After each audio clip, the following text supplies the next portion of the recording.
Hey guys, Curiosity Schlubin here with another review.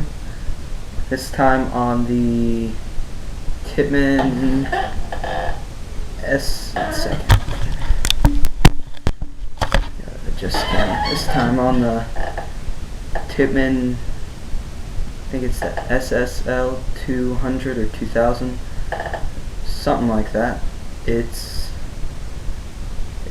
There's a AAL, I think, and there's the SSL, and this is the better of the two. So yeah, it was my first electric hopper. It holds around 200 rounds. It's kind of like all this down here. This stuff down is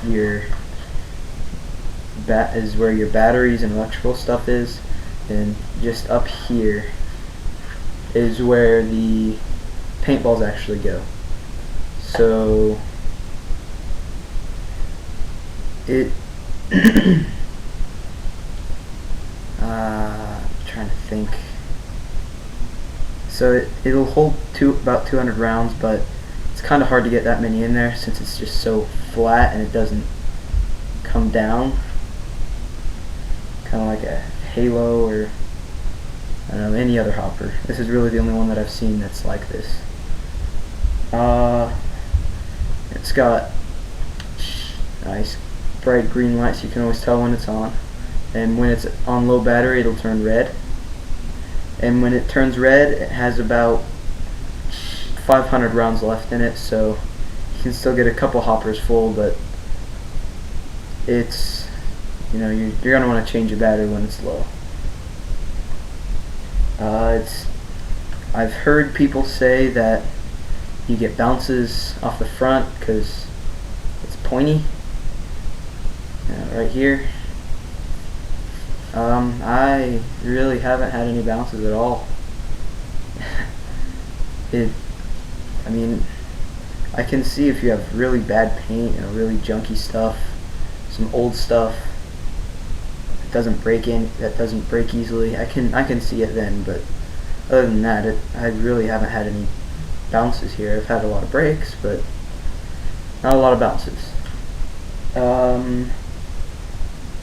It's one thing that's also nice about it. It comes with this little bag of O-rings, and put those right here on the feed neck, so you don't have to sand it down. It can fit really for the most part, any hopper or any gun. And it's got a couple different like 3 different sizes of O-rings, so it'll basically fit any gun for the most part. But one thing that the one bad thing that comes from the O-rings holding it in place is, one second, I will be right back. Let me grab a gun to show you. Alright, so I brought my brother's U-loader charger.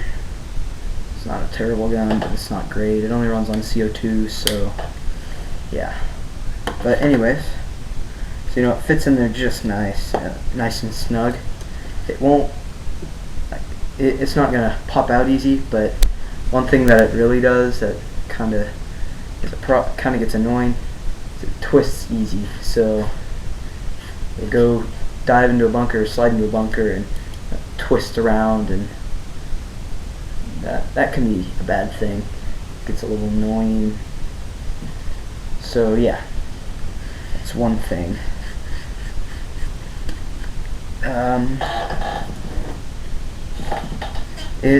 The lid right here, this part is a little smaller than the standard size.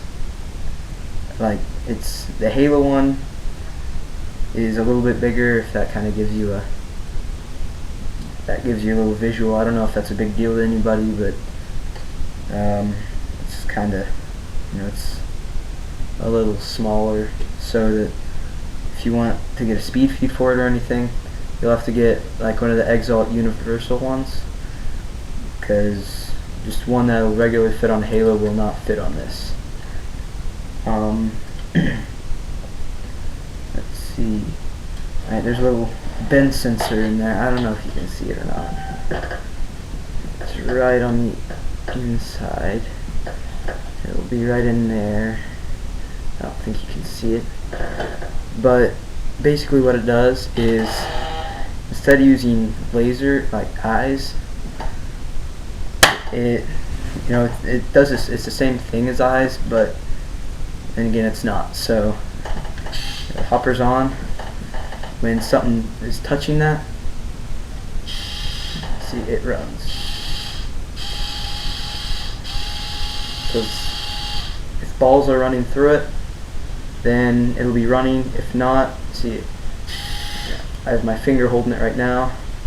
I let off and it goes. And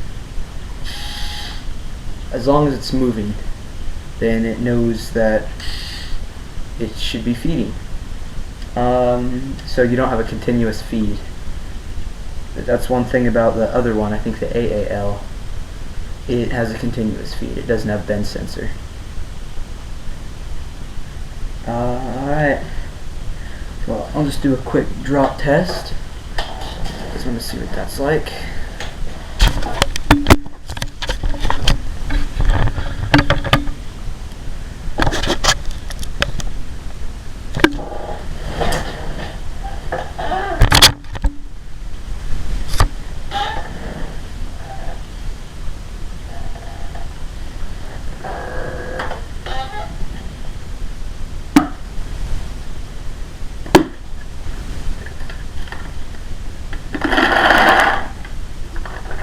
That's a full pod right there. So I will grab this and I will time it for you. And just for point of reference, a Halo clears through a pod. It went through this same pod about 8 seconds. So they're quite a bit faster, but I just figured I'd just give you a little reference there. Alright.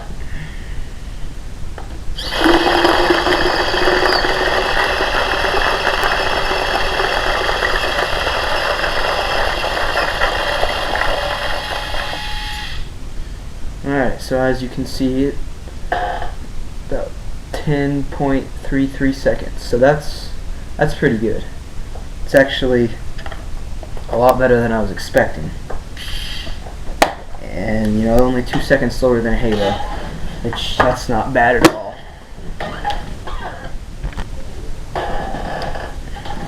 Alright, and I also have a response trigger on my Tippmann, and I've got the thing up to about 16 balls per second.